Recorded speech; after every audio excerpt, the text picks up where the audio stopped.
መስከረም 1 ዘፍጥረት 1 ብለን ከጀመርን እስከ ጳጉሜ 5 ራዕይ 22 የእግዚአብሔርን ቃል እያነበብን እንቀጥላለን። ዛሬ የምናነበው ደግሞ ትንቢተ ኢሳይያስ ከምዕራፍ 49 እስከ 51 ድረስ ያለው ነው። አብረን እናንብብ። በጌታ በኢየሱስ ስም አነባለሁ። ትንቢተ ኢሳይያስ ምዕራፍ 49። ደሴቶች ሆይ ስሙኝ፣ እናንተ በሩቅ ያላችሁ አህዛብ አድምጡ። እግዚአብሔር ከማህፀን ጠርቶኛል፣ ከእናቴም ሆድ ጀምሮ ስሜን አንስቷል። አፌንም እንደተሳለ ሰይፍ አድርጓል። በእጁ ጥላ ሰውሮኛል፣ እንደተሳለ ፍላጻም አድርጎኛል። በሰገባውም ውስጥ ሸሽጎኛል። እርሱም እስራኤል ሆይ አንተ ባሪያዬ ነህ፣ በአንተም እከበራለሁ አለኝ። እኔ ግን በከንቱ ደከምኩ፣ ምንም ጥቅም ለሌለውና ለከንቱ ጉልበቴን ፈጀው። ፍርዴ ግን በእግዚአብሔር ዘንድ ዋጋዬም በአምላኬ ዘንድ ነው አልኩ። አሁንም በእግዚአብሔር ዓይን ከብሬያለሁና አምላኬም ጉልበት ሆኖኛልና ያዕቆብን ወደ እርሱ እንድመልስ እስራኤልንም ወደ እርሱ እንድሰበስብ ባሪያ እሆነው ዘንድ ከማህፀን ጀምሮ የሰራኝ እግዚአብሔር እንዲህ ይላል።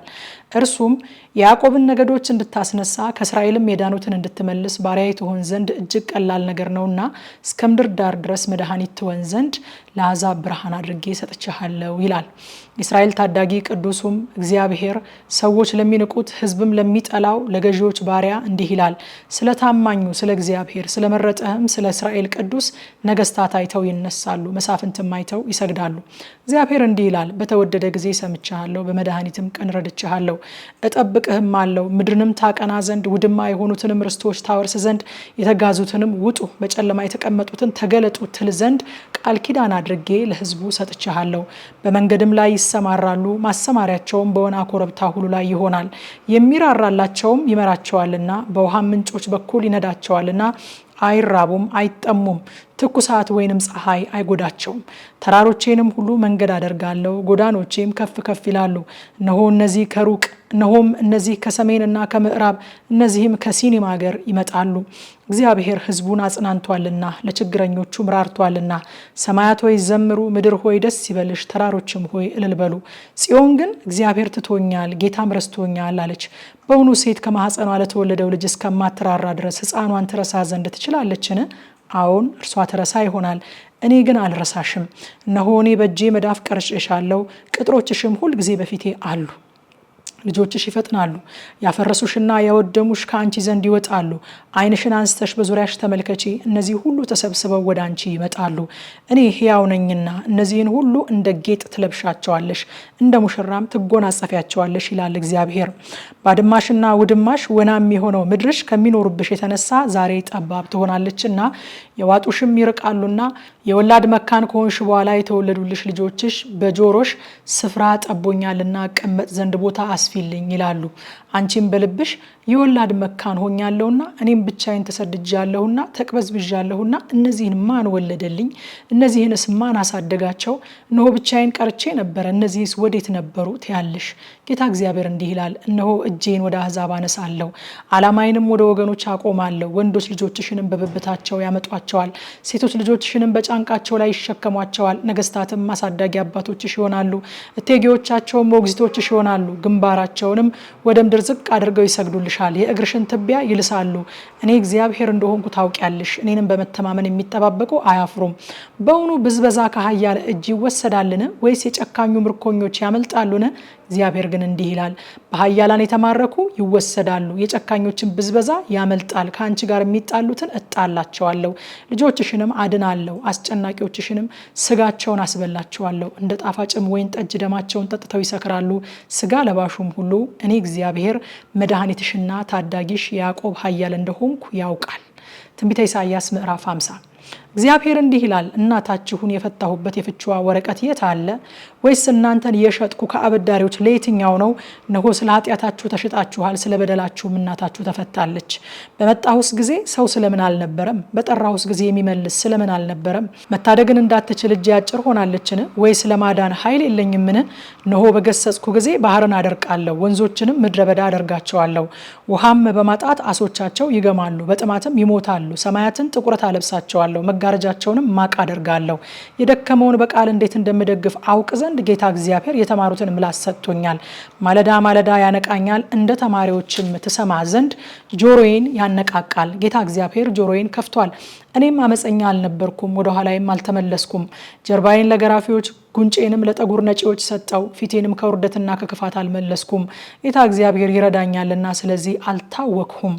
ስለዚህ ፊቴን እንደ ባልጩት ድንጋይ አድርጌዋለሁ፣ እንዳላፍርም አውቃለሁ። የሚያጸድቀኝ ቅርብ ነው። ከእኔስ ጋር የሚከራከር ማን ነው? በአንድነት እንቁም። የሚከራከረኝ ማን ነው? ወደ እኔ ቅረብ። እነሆ ጌታ እግዚአብሔር ይረዳኛል፣ ማን ይፈርድብኛል? እነሆ ሁሉ እንደ ልብስ ያረጃሉ፣ ብልም ይበላቸዋል። ከእናንተ እግዚአብሔርን የሚፈራ የባሪያውንም ቃል የሚሰማ በጨለማም የሚሄድ ብርሃንም የሌለው ነገር ግን በእግዚአብሔር ስም የሚታመን በአምላኩም የሚደገፍ ማን ነው? እነሆ እሳት የምታነዱ የእሳትንም ወላፈን የምትታጠቁ ሁላችሁ በእሳታችሁ ነበልባል ባነደዳችሁትም ወላፈን ሂዱ። ይህ ከእጄ ይሆንባችኋል፣ በሐዘን ትተኛላችሁ።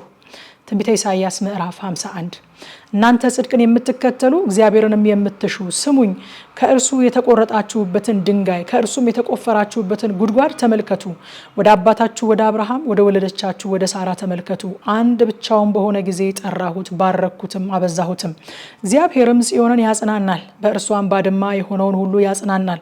ምድረ በዳዋን እንደ ኤደን በረሃዋንም እንደ እግዚአብሔር ገነት ያደርጋል። ደስታና ተድላ ምስጋናና የዝማሬ ድምፅ ይገኝበታል። ወገኔ ሆይ አድምጠኝ፣ ሕዝቤ ሆይ ስማኝ። ሕግ ከኔ ይወጣልና ፍርዴም ለአሕዛብ ብርሃን ይሆናልና። ጽድቄ ፈጥኖ ቀርቧል፣ ማዳኔም ወጥቷል። ክንዴም በአሕዛብ ላይ ይፈርዳል። ደሴቶች እኔም በመተማመን ይጠባበቃሉ፣ በክንዴም ይታመናሉ። ዓይናችሁን ወደ ሰማይ አንሱ፣ ወደ ታችም ወደ ምድር ተመልከቱ። ሰማያት እንደ ጢስ በንነው ይጠፋሉ፣ ምድርም እንደ ልብስ ታረጃለች፣ የሚኖሩባትም እንዲሁ ይሞታሉ። ማዳኔ ግን ለዘላለም ይሆናል፣ ጽድቄም አይፈርስም። ጽድቅን የምታውቁ ሕጌም በልባችሁ ያለ አሕዛብ ሆይ ስሙኝ። የሰውን ተግዳሮት አትፍሩ፣ በስድባቸውም አትደንግጡ። እንደ ልብስም ብል ይበላቸዋል፣ እንደ በግ ጠጉርም ትል ይበላቸዋል። ጽድቄ ግን ለዘላለም ማዳኔም ለትውልድ ሁሉ ይሆናል። የእግዚአብሔር ክንዶይ ተነስ፣ ተነስ፣ ተነስ፣ ኃይልህንም ልበስ። በቀድሞ ወራትና በጥንቱ ዘመን በነበረው ትውልድ እንደሆነው ተነስ። ረዓብን የቆራረጥክ ዘንዶውን የወጋህ አንተ አይደለህምን? ባህሩንና የታላቁን ጥልቅ ውሃ ያደረቅከው የዳኑትም ይሻገሩ ዘንድ ጠሊቁን ባህር መንገድ ያደረግክ አንተ አይደለህምን? እግዚአብሔርም የተቤዣቸው ይመለሳሉ፣ ወደ ጽዮንም ይመጣሉ። የዘላለምም ደስታ በራሳቸው ላይ ይሆናል። ደስታንና ተድላን ያገኛሉ፣ ሐዘንና ልቅሶም ይሸሻል። የማጽናናችሁ እኔ ነኝ፣ እኔ ነኝ። የሚሞተውን ሰው እንደ ሳርም የሚጠወልገውን የሰው ልጅ ትፈራ ዘንድ አንተ ማን ነህ? ሰማያትን የዘረጋውን ምድርን የመሰረተውን ፈጣሪህን እግዚአብሔርን ረስተሃል። ያጠፋ ዘንድ ባዘጋጀ ጊዜ ከአስጨናቂው ቁጣ የተነሳ ሁልጊዜ ቀኑን ሁሉ ፈርተሃል። የአስጨናቂው ቁጣ የት አለ? ምርኮኛ ፈጥኖ ይፈታል፣ አይሞትም፣ ወደ ጉድጓድም አይወርድም፣ እንጀራም አይጎድልበትም። ሞገዱም እንዲተም ባህርን የማናውጥ አምላክህ እግዚአብሔር እኔ ነኝ፣ ስሜም የሰራዊት ጌታ እግዚአብሔር ነው። ሰማያትን ዘረጋ ዘንድ ምድርን መሰረት ዘንድ ጽዮንንም አንቺ ሕዝቤ ነሽ እል ዘንድ ቃሌም በአፍህ አድርጌያለሁ፣ በእጄም ጥላ ጋርጄሃለሁ። ከእግዚአብሔር እጅ የቁጣውን ጽዋ የጠጣሽ ኢየሩሳሌም ሆይ ንቂ፣ ንቂ፣ ቁሚ። የሚያንገዳግድ ዋንጫ ጠጥተሻል፣ ጨልጠሽውማል። ከወለደቻቸው ልጆች ሁሉ የሚመራት የለም፣ ካሳደገቻቸው ልጆች ሁሉ እጇን የሚይዝ የለም። እነዚህ ሁለት ነገሮች ሆነውብሻል፣ ማንስ ያስተዛዝንሻል? መፈታትና ጥፋት፣ ራብና ሰይፍ ናቸው። እንዴትስ አድርጌ ያጽናናሻለሁ? ልጆችሽ ዝለዋል፣ በወጥመድ እንደተያዘ ሚዳቋ በአደባባይ ሁሉ ራስ ላይ ተኝተዋል። በእግዚአብሔር ቁጣና በአምላክሽ ተግሳጽ ተሞልተዋል። ስለዚህ ያለ ወይን ጠጅ የሰከርሽ አንቺ ችግረኛ ይህን ስሚ። ስለ ወገኑ የሚሟገት አምላክሽ ጌታሽ እግዚአብሔር እንዲህ ይላል፣ እነሆ የሚያንገደግድን ጽዋ የቁጣዬንም ዋንጫ ከእጅሽ ወስጃለሁ። ደግመሽም ከእንግዲህ ወዲህ አትጠጪውም። ነፍስሽንም እንሻገር ዘንድ ዝቅ በይ በሚሏት በአስጨናቂዎችሽ እጅ አኖረዋለሁ። ጀርባሽንም ለሚሻገሩት እንደ መሬትና እንደ መንገድ አደረግሽላቸው።